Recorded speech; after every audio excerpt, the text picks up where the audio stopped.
Good afternoon.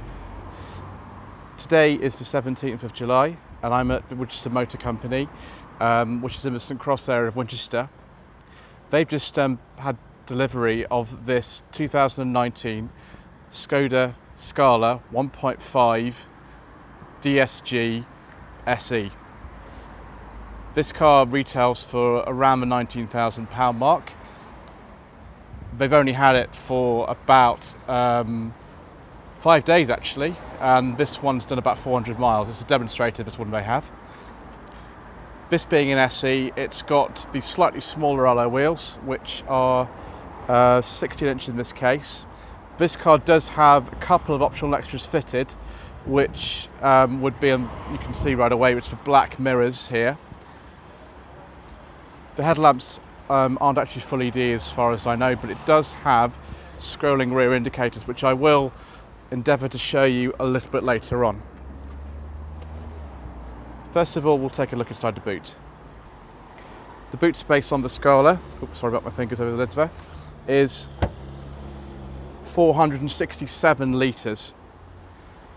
This is a lot bigger than the former Rapid Spaceback at 413 litres, but it is smaller than the Seat Toledo and the standard Skoda Rapid were, which is 550 litres. If we lift up the boot carpet here, you can see that there's actually a full-size spare wheel in this car, which is wonderful. I definitely recommend you order one of those. There is a 12-volt socket in here. There are nice secure tethering points, and also some little tie-down hooks at the bottom. These compartments as well, I think, are removable. No, actually they're fixed. It's not like a Toledo, they're actually fixed. And the dash cam is supposed to be wired into this one as well. Excellent. Take a look inside. Nice tailgate. So we take a seat in the back of the car. This being the SE model, it comes trimmed in sort of upholstery. The headroom's really good in this car actually. You won't be able to see it particularly, but you can see my knee room. I'm 5'11". I've got lots and lots of space in here. Headroom is actually excellent as well.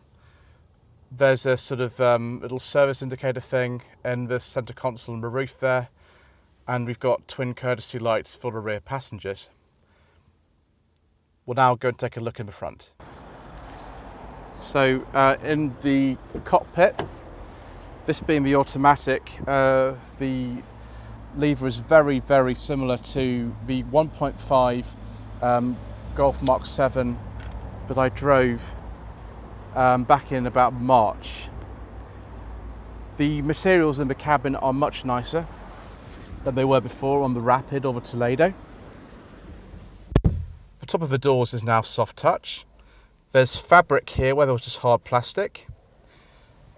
These door pulls feel much more substantial, and the switches are better as well. The dashboard now has soft touch materials right at the top, and even here it's nice and soft.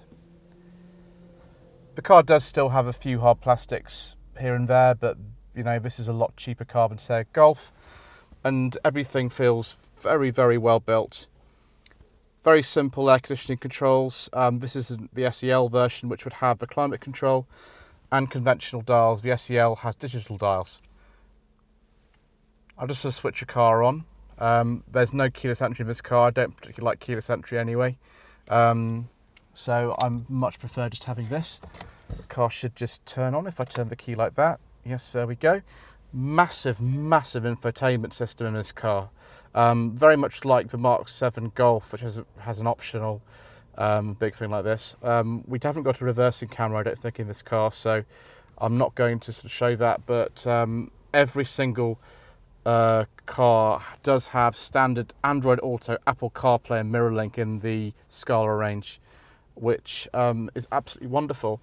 Instruments are a model of clarity, very easy to see what's going on, and there's all sorts of safety features in here like lane keeping assistance, which I did try today, but it did drive me a bit mad, so we turned it off. Glove box is absolutely huge. very, very big glove box, rather like on my old Toledo actually. Some important documents in there. Standard handbrake as well, which I love. I love standard handbrakes. I don't particularly like electronic handbrakes. It's very simple. This car's got automatic lights and wipers as well. Wonderful. Under the bonnet of this particular car is a 1.5 litre 4-cylinder engine with 150 horsepower. This has cylinder deactivation, so it will run under light throttle loads and just 2 cylinders.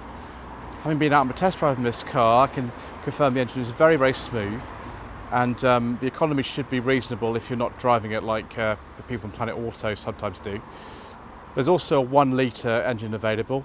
The standard power output for that is 110 horsepower, the 6-speed manual gearbox, although I gather that there's going to be a lower powered version with 95 horsepower and a 5-speed manual gearbox coming later. One of the things I really like about this car, which Christian's been showing me, who's been helping me with the car today, is this little flap above the windscreen washer filler, which looks really, really handy for putting stuff in. You don't need to use a funnel to put windscreen washer fluid in. Little clever thing. I'll show you a couple of the other things that are good about this car as well. One thing I would say, the difference between this and a Golf is that the Golf would have a self-supporting bonnet and a gas strut. This has a just conventional rod, but then this car's a lot cheaper than a Golf, isn't it? A new feature for the Scala is this umbrella, which operates a bit like the one in a Superb. Keep that in the door, which is nice. It used to be under the passenger seat in the Fabia. Also, rather like the Rapid, you can put a little ice scraper in the fuel filler cap. Nice little neat detail. If I lock the car and unlock it now, we should see the scrolling indicators. Let's do that again because I enjoyed that. Very nice. That's an optional extra on this particular car, but I do like it very much. Lovely. So I hope you found that video to be informative. The Scala's available for order now. Winchester Motor Company have this one as a demonstrator, and they've got a white one in their showroom as well. Thank you to Christian and thank you to Paul for arranging for me to test drive this car today. If you're interested to source a car for you, then my website is www.lloydvehicleconsulting.co.uk, and my Facebook page is facebook.com/Lloyd Vehicle Consulting. It doesn't have to be a Skoda, it could be any type of car. You can get in touch with me via the contact tab on the homepage of my website. And please don't forget to subscribe to the channel for more of the same, to leave a comment below, and to like this video. Thank you ever so much indeed for watching.